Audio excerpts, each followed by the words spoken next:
नमस्कार मित्रांनो, कसे आहात? अपेक्षा करते की मजेत असाल. तर आज मी रेसिपी घेऊन आले तुमच्यासाठी. आवडली तर लाईक करा, शेअर करा, सबस्क्राईब करा चॅनलला. तर आज आपण बनवूयात मिरची. ही जी मिरची आहे ह्याच्यापासून भाजी म्हणा किंवा मी त्याला पंचामृत म्हणतो. हे पंचामृत वेगळं. तर ह्याच्यासाठी म्हणजे संध्याकाळच्या भाजीसाठी काय बनवावं, वरण होतं आणि मग सोबत काहीतरी असं म्हणून चटकमटक म्हणून हे बनवायचं. तर त्याच्यासाठी आपल्याला लागणार आहे मिरची. ही हिरवी मिरची आहे आणि ही थोडीशी तिखट आहे. तुम्ही साधी मिरची पण घेऊ शकता. ही जास्त तिखट मिरची आहे, तेव्हा मी थोडी घेतले. म्हणजे घरामध्ये जास्त कोणी तिखट खात नसल्यामुळे थोडी घेतले. त्याच्यासोबत आपल्याला लागेल शेंगदाण्याचं कूट, 2-3 पाकळ्या लसणाच्या, गूळ भिजवलेला, हळद, मीठ आणि चिंचेचा कोळ.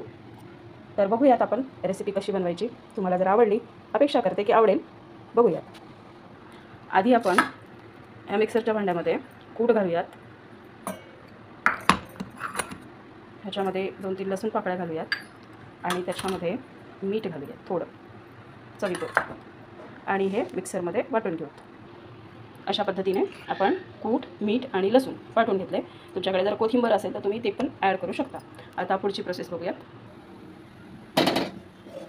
मी गॅसवर कढई ठेवलेली आहे. कढईमध्ये तेल टाकून घेऊ. थोडंसंच लागतं तेल, जास्त नाही लागत. तेल गरम झालं की ह्याच्यामध्ये ही मिरची टाकूयात. जिरे, मोहरी वगैरे काही गरज नाही टाकायची. मला आवडत असेल तर टाकू शकतो. त्याला आपण थोडंसं परतून घेऊ.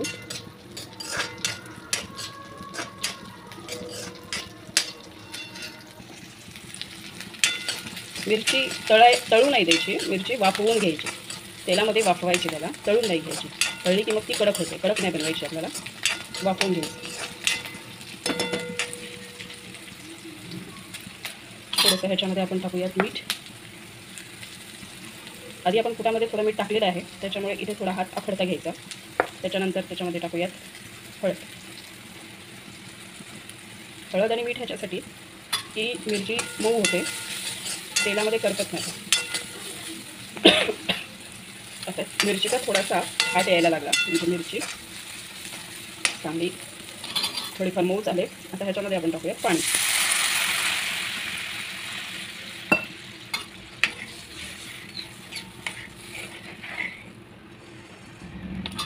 एवढ्या प्रमाणात पाणी घेतलं.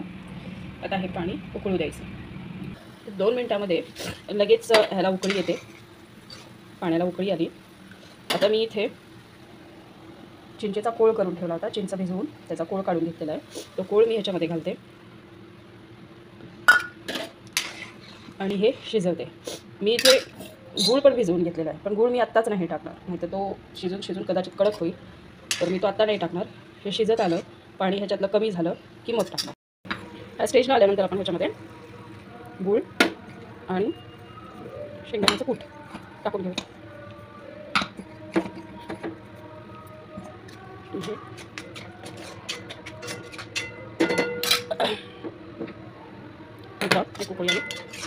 मस्त, एवढा सुंदर